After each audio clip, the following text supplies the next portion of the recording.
8 नवंबर 2016 TV screens पर अचानक एक ब्रेकिंग न्यूज फ्लैश होती है और देश के प्रधानमंत्री नरेंद्र मोदी देश को एड्रेस करने आते हैं। उनके चंद शब्दों ने पूरे देश की सांसें रोक दी। ऐलान हुआ कि 8 नवंबर 2016 की रात 8 बजे से भारत में 500 और 1000 रुपए के नोट बंद किए जा रहे हैं।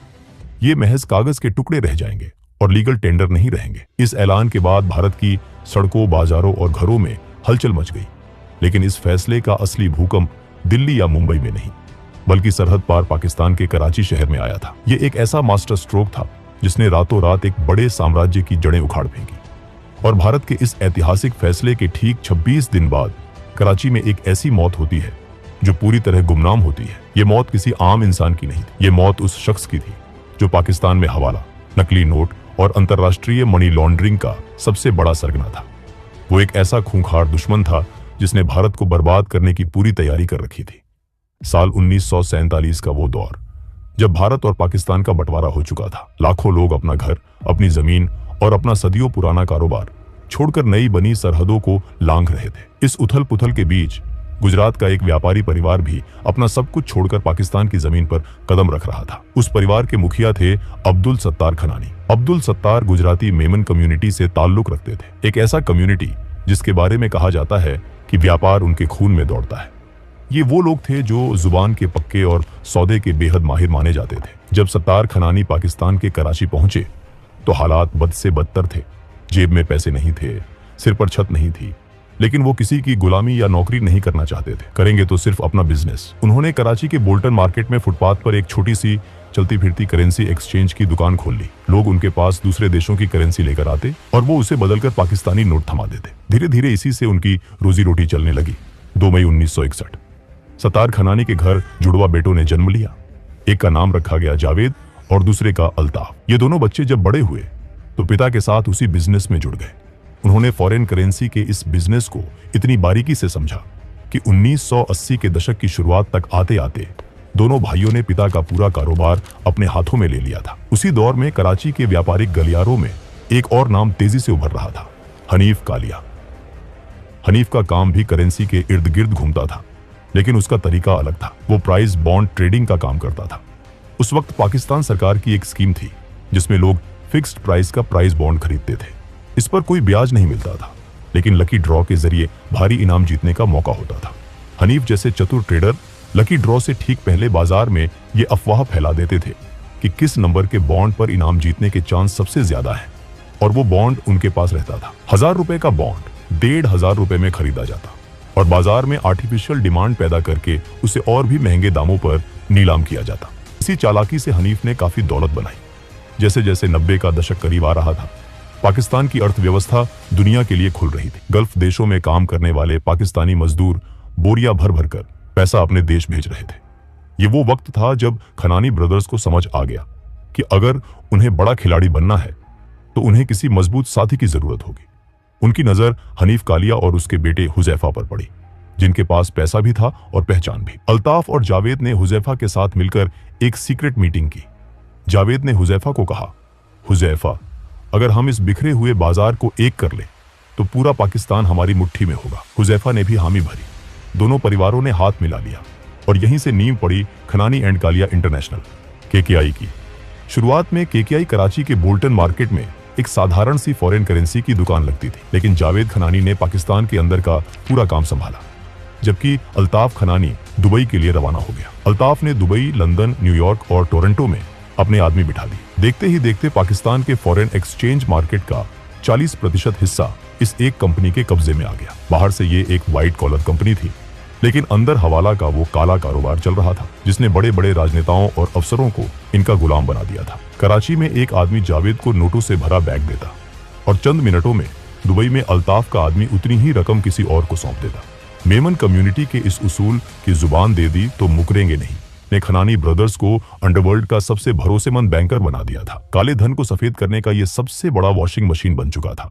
साल 1993 मुंबई, एक के बाद एक हुए कई बम धमाकों ने भारत की रूह कपा दी थी। इन धमाकों का mastermind underworld don Dawood Ibrahim Bharat से फरार होकर दुबई और फिर पाकिस्तान की खुफिया एजेंसी आईएसआई की पनाह में पाकिस्तान पहुंच चुका था। आईएसआई का मकसद साफ था, इस शैतान को अपने यहाँ पालना और भारत के खिलाफ खूनी साजिशें रचना। दाऊद के पास नशे, हथियारों की तस्करी और एक्सटॉर्शन का बेहिसाब पैसा था, लेकिन उस दौलत का क्या फायदा जिसे वो अपने गुर्गों तक ना पहुंचा सके। दाऊद को बैंक सिस्टम से बाहर एक ऐसे रास्ते की तलाश थी जहां से वो बिना कोई सुराग छोड़े करोड़ों डॉलर दुनिया के किसी भी कोने में भेज सके। दाऊद की यही तलाश खत्म हुई खनानी ब्रदर्स के दरवाजे पर। कराची के एक आलीशान और खुफिया बंगले में दाऊद और खनानी ब्रदर्स की पहली मुलाकात हुई। दाऊद ने अल्ताफ से कहा, मेरे पास वो ताकत है जो हुकूमतों को हिला सकती है, लेकिन मुझे उस ताकत को पूरी दुनिया की नसों में दौड़ाने के लिए तुम्हारा ये हवाला नेटवर्क चाहिए। बदले में तुम्हें इतनी दौलत मिलेगी जितनी तुमने कभी ख्वाब में भी नहीं सोची होगी। अल्ताफ और जावेद, जिनकी आंखों में सिर्फ पैसे की भूख थी, उन्होंने बिना एक पल गवाए दाऊद से हाथ मिला लिया। दाऊद के काले साम्राज्य को संभालने के लिए इन दोनों भाइयों ने खनानी MLO मनी लॉन्ड्रिंग ऑर्गेनाइजेशन नाम का एक नया खुफिया ऑर्गेनाइजेशन ही खड़ा कर दिया। इनका काम था दाऊद का पैसा संभालना और उसे भारत के खिलाफ इस्तेमाल करना। कराची के सदर बाजार से लेकर दुबई, टोरंटो और ईस्ट अफ्रीका तक इनका नेटवर्क फैल गया। मेक्सिको के ड्रग कार्टेल का पैसा हो, गल्फ कंट्रीज से आने वाला आतंकी फंड हो, या लश्कर-ए-तैयबा और जैश-ए-मोहम्मद के अकाउंट सेटल करना हो, ये सब खनानी ब्रदर्स के इशारों पर हो रहा था। जावेद खनानी किसी फिल्मी विलेन जैसा नहीं दिखता था।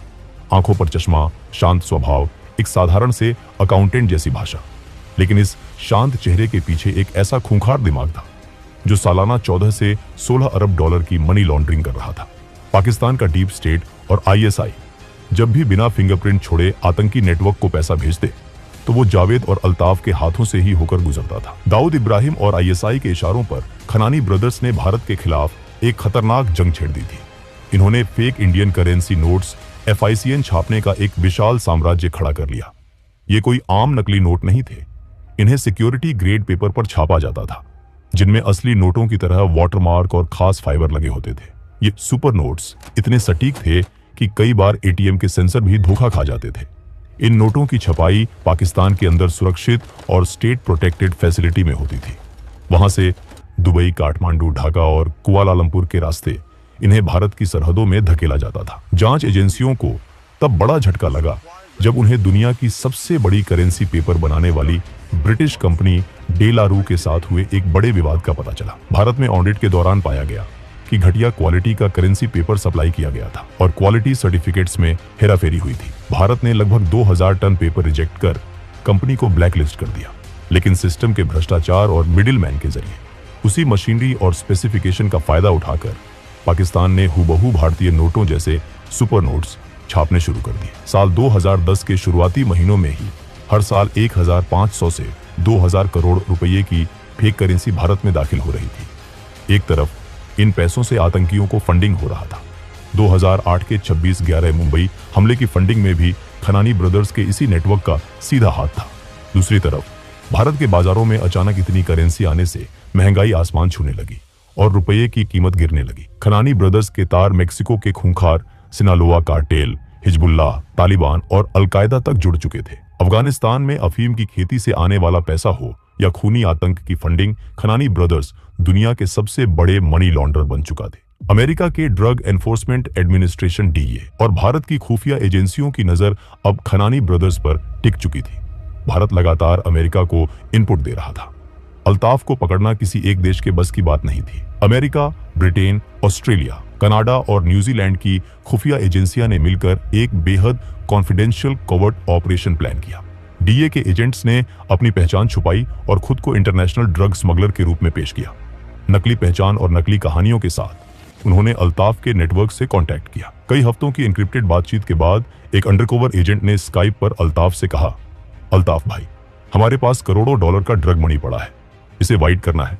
कमीशन की फिक्र मत करो, जो मांगोगे मिलेगा। अल्ताफ ने हंसते हुए जवाब दिया, पैसा चाहे खून से सना हो या कोकीन से, खनानी की मशीन से निकलेगा तो एकदम पाक हो जाएगा। अल्ताफ को जरा भी भनक नहीं थी कि उसकी हर कॉल, हर एन्क्रिप्टेड मैसेज DEA रिकॉर्ड कर रहा है। टेस्ट के लिए अंडरकवर एजेंट्स ने कुछ पैसा दुबई, ऑस्ट्रेलिया और कनाडा में अल्ताफ के आदमियों को दिया और उम्मीद के मुताबिक वो पैसा अल्ताफ का कमीशन कटने के बाद पूरी तरह वाइट होकर वापस आ गया। अब अल्ताफ के खिलाफ पुख्ता सबूत तैयार थे। DEA ने अपनी आखिरी और सबसे बड़ी चाल चली। उन्होंने अल्ताफ से कहा कि इस बार डील बहुत बड़ी है, इसलिए आमने सामने मिलना होगा। जगह तय हुई, पनामा, सितंबर 2015। जैसे ही मनी लॉन्ड्रिंग का ये बेताज बादशाह पनामा एयरपोर्ट पर उतरा, अमेरिकी एजेंसियों ने उसे चारों तरफ से घेर लिया और गिरफ्तार कर लिया। मियामी की जेल में उसे ठूंस दिया गया। भारत के लिए ये एक बहुत बड़ी जीत थी, क्योंकि इस पूरे ऑपरेशन के पीछे भारतीय खुफिया एजेंसियों के दिए गए इनपुट का बहुत बड़ा हाथ था। अमेरिका ने खनानी एमएलओ को पूरी तरह तबाह कर दिया और उसके पूरे परिवार को ब्लैकलिस्ट कर दिया। अल्ताफ अमेरिका की जेल में सड़ रहा था, लेकिन पाकिस्तान में बैठा जावेद खनानी अब भी हजारों करोड़ की फेक इंडियन करेंसी छापकर अपने गोदामों में भर चुका था। दाऊद और आईएसआई की ये करेंसी बस भारत की सरहदों में घुसने ही वाली थी, लेकिन इस बार उनका सामना एक नए भारत से था। नई दिल्ली के एक बेहद सुरक्षित कमरे में देर रात एक अहम बैठक चल रही थी। कमरे में मौजूद थे देश के प्रधानमंत्री Modi, national security adviser Ajit Doval और कुछ बेहद चुनिंदा खुफिया अधिकारी। अजित डोभाल ने प्रधानमंत्री मोदी से कहा, सर, जब तक पाकिस्तान के प्रिंटिंग प्रेस में छप रहे ये 500 और 1000 के नकली नोट भारत की इकोनॉमी में खपते रहेंगे, तब तक आतंकवाद को खत्म करना नामुमकिन है। एक ऐसा फैसला लिया जाना चाहिए जो इतिहास के पन्नों में हमेशा के लिए दर्ज हो जाए। 8 नवंबर 2016 रात के करीब 8 बज रहे थे। भारत के प्रधानमंत्री नरेंद्र मोदी टेलीविजन स्क्रीन पर प्रकट हुए। उन्होंने देश को एड्रेस करते हुए एक ऐसा ऐलान किया जिसने पूरी दुनिया को हिलाकर रख दिया। 8 नवंबर 2016 की रात्रि को 12 बजे से वर्तमान में जारी 500 रुपए और 1000 रुपए के करेंसी नोट लीगल टेंडर नहीं रहेंगे। इस एक फैसले ने भारत में भले ही हलचल मचा दी हो, लेकिन इसका सबसे ज्यादा असर पाकिस्तान के कराची में हुआ। जावेद खनानी के गोदामों में रखे हजारों करोड़ रुपए के वो जाली नोट, जिन्हें बनाने में सालों की प्लानिंग लगी थी, एक झटके में रद्दी के कागज के टुकड़ों में तब्दील हो गए। जावेद तकनीकी रूप से दिवालिया हो चुका था। दाऊद की डी कंपनी और दूसरे आतंकी संगठनों ने जावेद पर दबाव बनाना शुरू कर दिया। उन्हें अपना पैसा वापस चाहिए था। उधर मियामी की जेल में अल्ताफ ने टूटकर अमेरिकी एजेंसियों के सामने आईएसआई और पाकिस्तानी पॉलिटिशियंस के सारे काले चिट्ठे खोलने शुरू कर दिए थे। जावेद खनानी अब पाकिस्तान के स्टेट स्पॉन्सर्ड टेरर नेटवर्क के लिए एक बोझ और एक बड़ा खतरा बन चुका था। नोटबंदी को हुए 26 दिन बीत चुके थे। जावेद भयानक डिप्रेशन का शिकार हो चुका था। तारीख थी 4 दिसंबर 2016। जावेद खनानी कराची की मोहम्मद अली जौहर सोसाइटी में स्थित एक under construction building Saima tower पहुंचा। ये बिल्डिंग उस वक्त सिर्फ 8वें माले तक ही बनी थी। जावेद उस दिन बहुत परेशान और बदहवास लग रहा था। वो 8वें माले पर किसी का इंतजार कर रहा था। अचानक एक जोर की चीख और फिर एक भारी चीज के जमीन पर गिरने की आवाज आई। लोग भागकर पहुंचे तो देखा जमीन पर खून से लथपथ एक इंसान पड़ा था। यह जावेद खनानी था। क्या उसने खुदकुशी की या उसे उस 8वें माले से नीचे फेंक दिया गया था? यह सवाल आज भी एक अनसॉल्व्ड मिस्ट्री है। लेकिन कहानी का सबसे चौंकाने वाला हिस्सा तो अब शुरू हुआ। पुलिस मौके पर पहुंची, लाश को उठाया और बिना कोई पोस्टमार्टम किए अगले ही दिन मामले को आत्महत्या बताकर फाइल बंद कर दी। जावेद के परिवार ने भी इस पर एक शब्द नहीं बोला।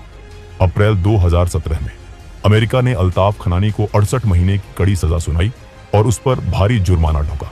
साल 2020 में अल्ताफ जेल से बाहर तो आ गया, लेकिन आज वो कहां है, किस हाल में है, ये कोई नहीं जानता।